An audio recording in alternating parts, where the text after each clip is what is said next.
पाकिस्तान में कहा जाता है यंग टैलेंट को चांस दे। पाकिस्तान के यंग टैलेंट की मैं आपको रियलिटी बताना चाहता हूं। साइम अयूब जिसने 23 T20 इंटरनेशनल मैचेस खेले, जिसके अंदर 309 उसके रन है, हाईएस्ट 49 है, आज तक 50 स्कोर नहीं कर सका।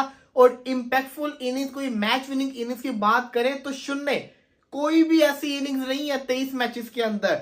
आजम खान बहुत बड़ा पाकिस्तान का पावर हिटर है, 14 मैचेस इन्होंने खेले, 88 रन से स्कोर किए पाकिस्तान की तरफ से, 8 की इनकी एवरेज है। सिर्फ और सिर्फ इन 14 मैचेस में से एक आयरलैंड के अगेंस्ट, इन आयरलैंड ने 30 रन की जो नॉट आउट इनिंग्स खेली थी, इंपैक्टफुल इनिंग्स के अंदर आती है, मैच को फिनिश करके गए थे। मोहम्मद हारिस बहुत बड़ा पाकिस्तान को हिटर मिल गया, शानदार प्लेयर है। 9 मैचेस इसने खेले, 126 रन से स्कोर किए, 14 की एवरेज। वर्ल्ड कप के अंदर वर्सेस जिसको कहते हैं न्यूजीलैंड सेमीफाइनल जो था, उसके अंदर इन्होंने थोड़े से रन किए थे, लेकिन वो इंपैक्टफुल रन थे। उसके अलावा इनकी भी कोई शानदार परफॉर्मेंस नहीं है, कोई 50 इन्होंने भी स्कोर नहीं किया या पाकिस्तान को कोई मैच फिनिश करके दिया हो। सलमान अली आगा पीएसएल में परफॉर्म कर आगे, पाकिस्तान की तरफ से 3 मैचेस खेले, सिर्फ 5 रन से स्कोर किया है, जिसके अंदर एक इनका डक भी शामिल है। इनकी 1.5 की एवरेज है, कोई जिसको कहते हैं इंपैक्टफुल इनिंग इन्होंने नहीं खेली। उस्मान खान पाकिस्तानी कंडीशन में रन पे रन मारते हैं, पाकिस्तान की तरफ से इन्होंने 13 मैचेस खेले हैं, 176 इनके जिसको कहते हैं ना रन है, 16 की एवरेज है। इंपैक्टफुल इनिंग्स कोई भी नहीं थी, सिर्फ 150 इन्होंने स्कोर किया अगेंस्ट ऑस्ट्रेलिया, वो भी लूजिंग कॉज के अंदर।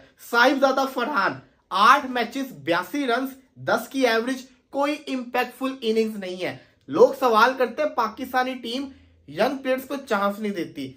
इसके अंदर आपने मैचेस देखे, 70 मैचेस खिलाए गए हैं पिछले 2 साल के अंदर इन सब प्लेयर्स को, 70 मैचेस इन्होंने खेले हैं। मतलब कहने का मकसद यह कि हर बंदे के मैचेस काउंट करके 70 मैचेस बनते हैं, सिर्फ 150 आया आपके यंग टैलेंट की तरफ से। और इन्हीं प्लेयर से अगर आप पीएसएल में परफॉर्मेंस देखो तो तबाही पर तबाही इन्होंने मचाई होती है, लेकिन इंटरनेशनल में ये क्या कर रहे हैं, इससे ज्यादा पाकिस्तान और कितने चांसेस दें। सवाल ये आता है कि आपके यंग टैलेंट का ही मसला है, ये सारे के सारे पीएसएल में टॉप स्कोरर होते हैं, इसको भी छोड़ दें। अब मैं आपको एक रियलिटी चेक देता हूं, इंडिया के सिर्फ 4 प्लेयर्स की बात करूंगा जो इस वक्त इंडियन टीम में यंग टैलेंट आया हुआ है। अभिषेक शर्मा 12 मैचेस खेले, 256 रन उसने स्कोर किए, उसके भी रन कम है, लेकिन उसके अंदर उसने एक जिम्बाब्वे के अगेंस्ट सेंचुरी मारी और एक उसने रिसेंटली 50 मारा अफ्रीका के अगेंस्ट, दोनों मैच विनिंग कोर्स के अंदर आई।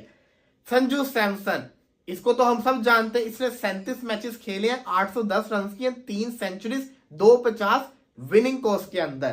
तिलक वर्मा 20 मैचेस खेले, 619 रन है, अफ्रीका के अंदर 2 लगातार सेंचुरीज मारी, इससे पहले 250 मारे विनिंग कोर्स के अंदर।